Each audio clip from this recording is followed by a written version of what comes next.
नमस्कार मित्रांनो, कुलस्वामिनी प्रसन्न या माझ्या चॅनलमध्ये तुम्हा सर्वांचं खूप खूप स्वागत आहे. प्रत्येकाला वाटतं की आपण लगेच श्रीमंत व्हावं, लगेच आपली परिस्थिती बदलावी.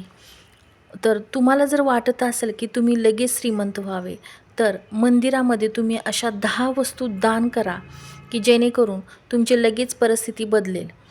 तर पहिली वस्तू भीमसेन कापर. भीमसेन कापराची डब्बी जर कोणत्याही मंदिरात, शक्यतो आपल्या कुलदेवीच्या मंदिरात जर दान केली तर घरामध्ये तुमच्या सुख, समृद्धी, आरोग्य नांदायला सुरुवात होते. तुमच्या घरात जर कटकटी, भांडण होत असेल तर तुम्ही कापराची डब्बी नक्की दान करा. 2. काडीपिटी. दीप प्रज्वलित करायला, कुठल्याही मंदिरातील दिव्याला दीप प्रज्वलित करायला काडीपिटी लागतेच लागते.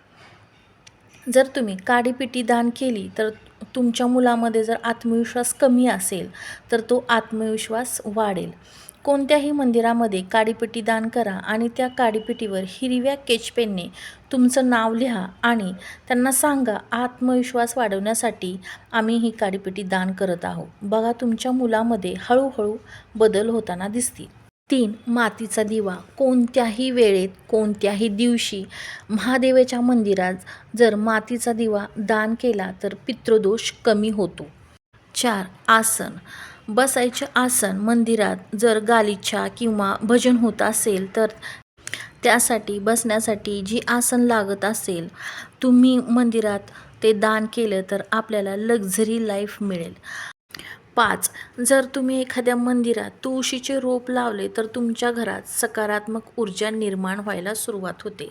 घरातला प्रत्येक व्यक्तीमध्ये सकारात्मक विचार निर्माण होण्यास मदत होते.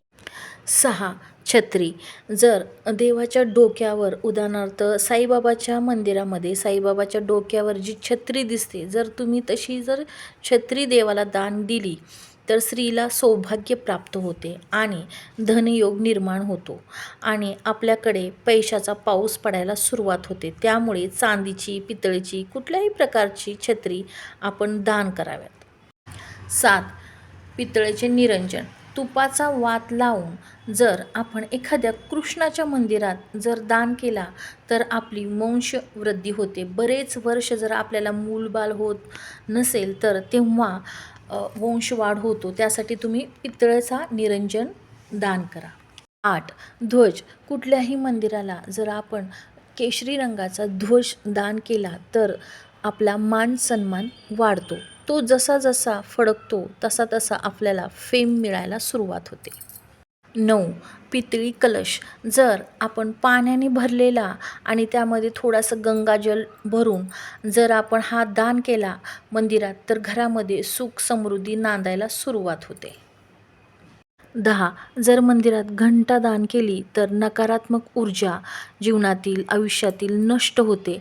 तर हे उपाय तुम्ही वर्षातून एकदा तरी करावे. तुम्ही हे उपाय करून बघा आणि कमेंट करून मला नक्की कळवा. व्हिडिओ जर आवडला असेल तर व्हिडिओला लाईक, शेअर, सबस्क्राईब नक्की करा.